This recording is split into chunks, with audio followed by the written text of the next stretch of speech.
మొత్తం తిరుపతిలో రోడ్లన్నీ టీటీడీ ఖాతాలో జమ అయ్యింది.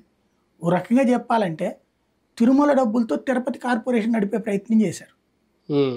దీనికి ఓ లెక్కాపత్రం కూడా ఉండదు. ఎందుకని తిరుమల దానికి ఆ కాగ్ ఆడిట్ ఉండదు.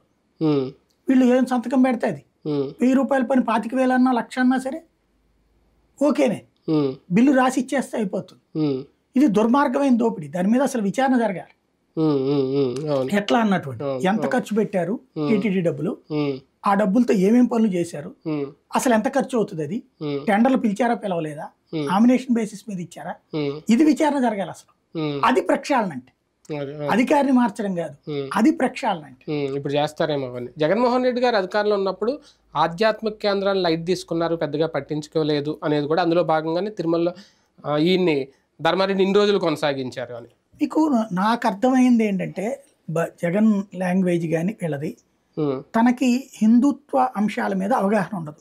ఫస్ట్ బేసిక్ తను క్రిస్టియన్ కావడం, తన ఉద్దేశం హిందువులను అవమానపరచాలనో హిందువులు ఇబ్బంది పడాలన్నో కాదు, తెలియక ఇది ఎవరో చెప్తారు. ఇప్పుడు ధర్మారెడ్డి సుదీర్ఘకాలం ఎక్స్పీరియన్స్ ఉందని కొండ మీద, ప్లస్ జగన్కి సన్నిహితం.